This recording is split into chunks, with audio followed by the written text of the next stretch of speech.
The Mau Mau Rebellion in Kenya was one of the most significant events in African colonial history.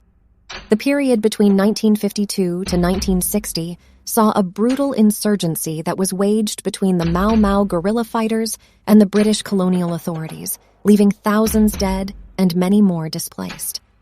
The conflict played out in the countryside and urban areas of Kenya and had far-reaching implications for the entire continent.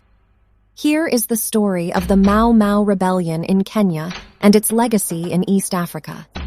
The Mau Mau Rebellion was an armed struggle against the British colonial authorities, who ruled Kenya from 1895 until 1963, when the country gained independence. The rebellion was led by the Kikuyu ethnic group, who were the largest ethnic group in Kenya.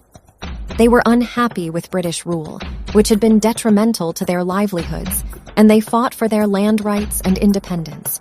The origins of the Mau Mau Rebellion can be traced back to the colonial period when the British began to force the Kikuyu people off their land and exploit their resources.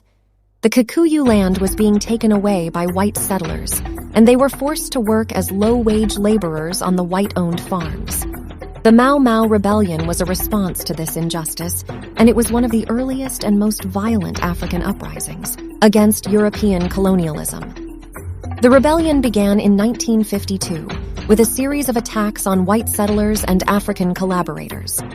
The Mau Mau guerrilla fighters were known for their brutal tactics, including beheadings, mutilations, and torture. The British authorities responded with their own violent tactics, including mass arrest, torture, and executions. The British also established concentration camps for Kikuyu people who were suspected of being Mau Mau fighters, where thousands were detained and made to suffer appalling conditions. Despite the brutal tactics of both sides, the Mau Mau Rebellion continued for 8 years until 1960.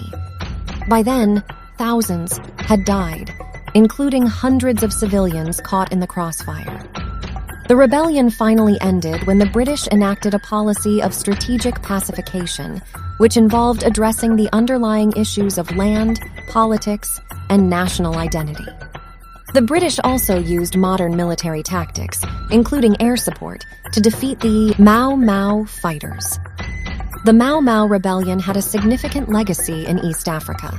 It was the first major African-led nationalist rebellion against European colonialism in the post-World War II period.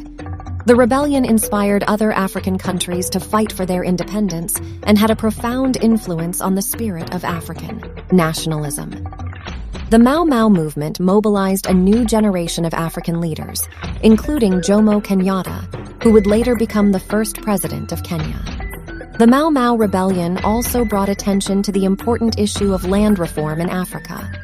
The Kikuyu people had been deprived of their land by white settlers, and the rebellion was a response to this injustice. The Mau Mau movement called for the return of their ancestral land, a demand that was eventually met by the British colonial authorities after the rebellion ended. In conclusion, the Mau Mau Rebellion was a pivotal moment in African history. It was a significant African-led nationalist struggle against European colonialism, and it had a profound impact on the course of African independence movements. The rebellion highlighted the importance of land reform in Africa and brought to the forefront the need for African people to fight for their rights and independence. Today, the Mau Mau Rebellion remains an enduring legacy of the East African nation, a testament to the courage, resilience, and determination of the people who fought for their nation's independence. If you found this video helpful, kindly like and subscribe to this channel for more helpful tips on African history.